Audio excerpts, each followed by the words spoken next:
रहमतल लिल आलमीन राहतिल आशिकीन मिराजिस सालिकीन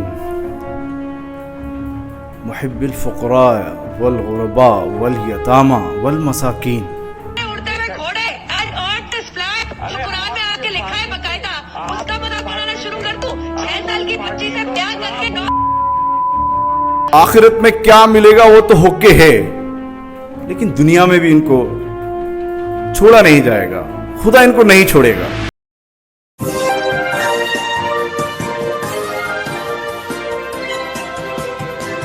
आप देख रहे हैं पल पल न्यूज और मैं हूं आपके साथ नदीम अकरम।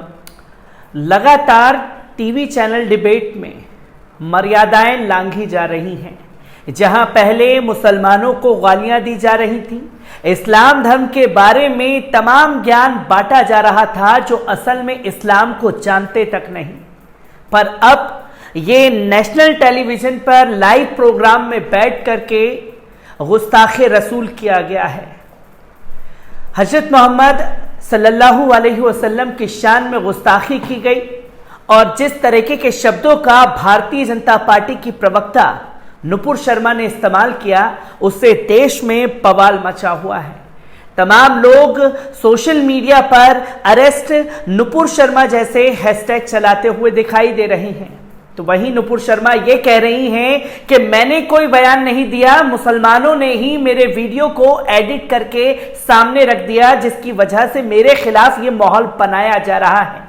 इसी पर बात करने के लिए हमारे साथ एसडीपीआई के national president Mohammad Shafi sir मौजूद हैं। सर, टीवी चैनल पर बैठ करके पहले इस्लाम और मुसलमानों को गालियां दी जा रही थी, अब लाइव प्रोग्राम में हुजूर की शान में गुस्ताखी की जा रही है। रहमतल लिल आलमीन राहतिल आशिकीन मिराजिस सालिकीन मुहिब्बिल फुक़रा वल गुरबा वल यतामा वल मसाकीन। आपके बारे में, आपकी जो शख्सियत है, उसको कोई गली के एक कीड़ा या मकड़ी उस गंदगी को पेश करती है जो गंदगी वो खाती है। आपकी जो शख्सियत, आपका जो आला मकाम,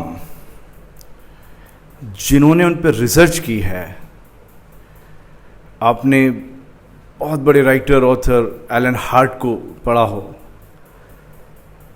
तो द लीडर्स में उन्होंने जो सबसे बेस्ट पर्सनैलिटीज़ पूरे वर्ल्ड के अंदर हैं उसमें टॉप 1 पर रखा। एनी बेसेंट हैं जिन्होंने ये कहा कि ऐसी एक शख्सियत उनकी ज़िंदगी में उन्होंने नहीं देखी कि जिनको हर एक, अगर उनकी वाइफ है, अगर उनकी बेटी है, अगर उनके रिलेटिव्स हैं, अगर उनके समाज है, अगर उनको दुश्मन हैं, वो भी मोहब्बत करे, वो भी सिद्दीक कहे, अमीन कहे। तो इतने बड़े मकाम पर जो हस्ती है उसकी जो ये बात कर रहे हैं, सीधा सीधा प्रोवोक करने का काम कर रहे हैं। ये सिर्फ नुपुर शर्मा नहीं है, ये वो फासिस्ट बातिल ताकतें हैं, वो शैतानी ताकतें हैं जो आज देश पर राज करने लगी हैं। और उनकी पुष्टपनाही जो लोग, राकेश सिन्हा जैसे लोग, अभी और भी बहुत सारे गंदगी हैं जिन लोगों ने ये मर्यादाएं लांघी हैं, और वो इसलिए लांघ रहे हैं कि उन्हें मालूम है कि स्पेशली जो इस्लाम को फॉलो करने वाले मुस्लिम्स हैं, वो मुस्लिम्स अपने माँ बाप, अपने घर परिवार, अपनी जायदाद, अपनी तमाम चीज़ें जो भी दुनिया में हैं, जो भी दुनिया में हैं, उन सबसे ज़्यादा मोहब्बत करते हैं नबी अलैहिस्सलाम को। उनकी साख को तो ये क्या मतलब, एक मैंने बोला है कि एक नीचे गिरा हुआ आदमी किसी हस्ती को नीचे नहीं गिरा सकता, वो खुद गिरा हुआ है, इसलिए वो अपनी पहचान दे रहे हैं कि हम कितने गिरे हुए हैं। उस आला हस्ती को कोई दाग नहीं लगा सकता। वो आला हस्ती जिन्होंने बताया, मैं और मजहब को क्रिटिसाइज नहीं किए बगैर मैं अपने मजहब की खूबी बताता हूं कि दुनिया में ऐसा एक वाहिद मजहब है जिसमें सबसे ज्यादा ख्वातीन को राइट्स दिए गए, इज्जत दी गई, एहतराम दिया गया, वो मकाम दिया गया कि वो नजरें उनको देखे तो झुकती है। और जिन उम्मतुल मोमिनीन हमारी मां के बारे में कहा, हज़रत आयशा रज़ियल्लाहु ताला अन्हा, क्योंकि उनकी हिस्ट्री में कहीं नहीं मिलता है कि कोई इस्लाम को या अपने उसके मजहब को किसी खातून की बातों को कोट किया जाए। बातें क्या हैं? अहादीस जिन पर एक मुसलमान जो ईमान लाने वाला है उस हदीस पर जान देगा, एक एक लफ्ज पर जान देगा। वह हदीस आयशा रज़ियल्लाहु ताला अन्हा से सबसे ज्यादा कोट की जाती हैं। उनके मकाम को जो मिला है वो ये लोग एक रोड छाप लोग नहीं समझ सकते हैं। और अभी आके सत्ता के गुरूर में आके एक कुर्सी पर बैठकर अपने आप को, अपने वकार को दिखाने की जरूरत उन्हें पड़ रही है। आज अगर देखना है तो देश को नहीं, पूरे विश्व में देखो, पूरे वर्ल्ड में सबसे लार्जेस्ट फास्टेस्ट ग्रोइंग रिलीजन है इस्लाम। हम ये कह रहे हैं कि ये ही लोग हमारे उन भाइयों को, बहनों को मजबूर कर रहे हैं समझने के लिए, और समझना चाहिए कि ये लोग क्यों खिलाफ हैं इस्लाम के और इस्लाम के मानने वालों के। उसकी खूबियां क्या हैं, नबी अलैहिस्सलाम ने क्या सिखाया है इंसानियत के बारे में, यहां इंसान के किरदार के बारे में, कैसे न सिर्फ इंसानों को बल्कि जानवरों के राइट्स के बारे में, पॉल्यूशन के बारे में, तमाम राइट्स के बारे में इतना सिखाया है कि अगर कोई उसको पढ़ेगा तो मैं ये कहता हूं कि वो इस्लाम कबूल किए बिना नहीं रहेगा। क्योंकि सर इसी के साथ साथ जो तो इस्लाम की बात हुई, पर नेशनल टेलीविज़न पर बैठ करके कई मुस्लिम रहनुमा बन करके, प्रवक्ता बन करके पहुंचते हैं, पर जब ऐसी बातें हुई तो काउंटर भी नहीं कर पाए, ना ही उस चीज़ को सामने रख पाए कि आप ये जो बातें फैला रही हैं वो गलत है, डिबेट छोड़ करके चले जाना, क्या ये सही जस्टिफाई हुआ?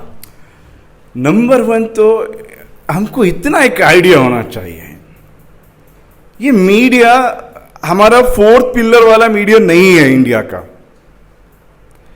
ये जिस तरीके से आरएसएस की विंग्स है, आरएसएस की विंग्स में चाहे वो दुर्गा वाहिनी है, बजरंग दल है, अभिभाषक परिषद है, किसान संगठन है, भारत किसान संघ है, या अब जो दूसरा आदिवासी कल्याण परिषद है, जिस तरह से मूर्ख बना रहे हैं देश को, उसी तरह से ये एक मीडिया परिषद है आरएसएस का। हमें मालूम होना चाहिए कौन मोदी को प्रोजेक्ट कर रहा है, अमित शाह को प्रोजेक्ट कर रहा है, हमें मालूम होना चाहिए कौन आरएसएस को प्रोजेक्ट कर रहा है, बजाय उसके कि यहाँ की गरीबी को, यहाँ की बेरोजगारी को, यहाँ के जो अहम रोटी कपड़ा मकान के जो स्वास्थ्य और शिक्षा के मेन मुद्दे हैं उनको छोड़कर जो बात कर रहे हैं, जो मीडिया में एक नैरेटिव बना रहे हैं, आरएसएस के नैरेटिव को पेश कर रहे हैं, उसमें जाकर क्या बात करेंगे, क्यों जा रहे हैं, मेरा भी सवाल है ये।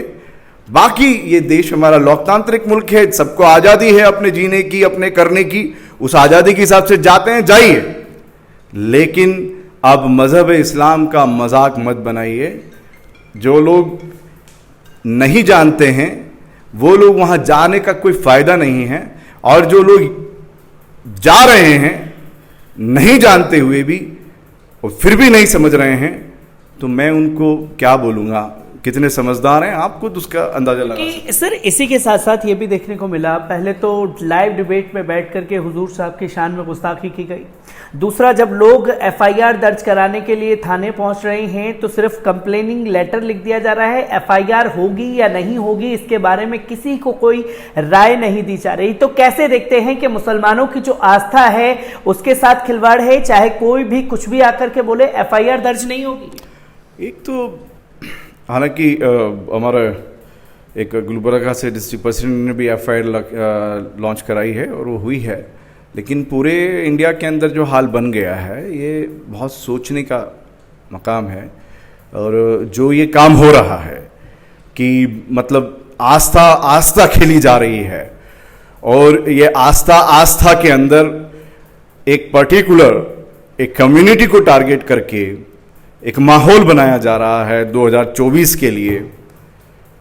और इसमें जो खास भूमिकाएं हैं, मैं हमेशा अपनी हर एक इंटरव्यू में उन जो सो कॉल्ड अपोजिशन पार्टीज हैं उन पर आ जाता हूं, क्योंकि वो लोग देश की एकजुटता को दिखाने में फेल हुए हैं। वो लोग जो अपोजिशन बने हुए हैं वो संघ परिवार के एजेंडा पे काम कर रहे हैं। जब उनके आचार्य जैसे लोग जो हमेशा मीडिया पे आते हों, कांग्रेस के प्रवक्ता, वो ज्ञान व्यापी के खिलाफ खड़े हो जाते हों, मस्जिद के खिलाफ, और संघ परिवार के नैरेटिव के पक्ष में चले जाते हैं, तो इससे जो ये सत्ता दल है जो यहां पर काबिज हुआ है, मैं इनको उस संदर्भ में चुना हुआ नहीं मानता। चुने हुए होते तो एक जनप्रतिनिधि का धर्म नहीं होता है, जनप्रतिनिधि सबके लिए समान होता है। तो उस सेंस में ये लोग जो यहां पर काबिज हैं उनकी बोली बोलने लगे तो फिर एक ब्यूरोक्रेट्स जो लोग हैं वो भी क्या करेंगे? वो देश की नौकरी करने की बजाय सरकार की नौकरी करने लगेंगे। आप समझ रहे हैं? ये सरकारी सार्वजनिक नौकरी है, ये सरकारी सरकार की नौकरी नहीं है, सत्ता की नौकरी नहीं है।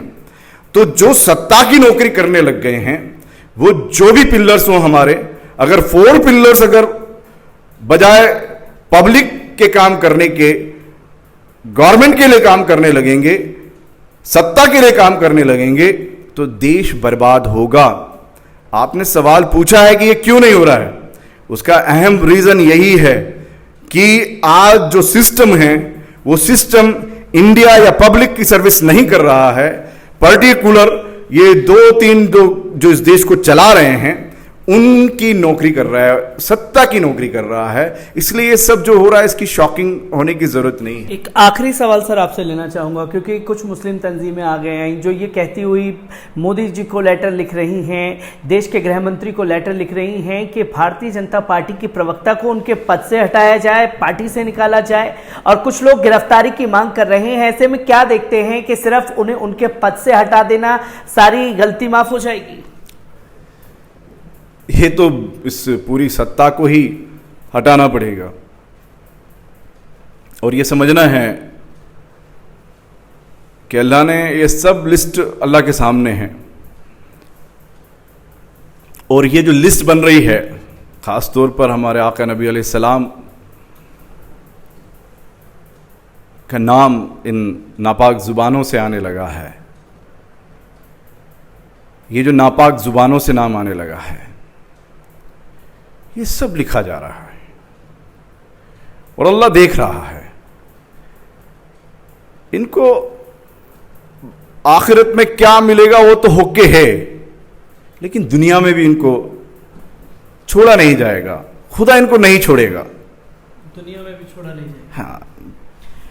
मोहम्मद शफी साहब हमारे साथ मौजूद थे, जिन्होंने नुपुर शर्मा पर खुलकर के अपनी राय रखी और ये भी बताया कि कर्नाटक में खासतौर पर SDPI की तरफ से FIR भी दर्ज करा दी गई है।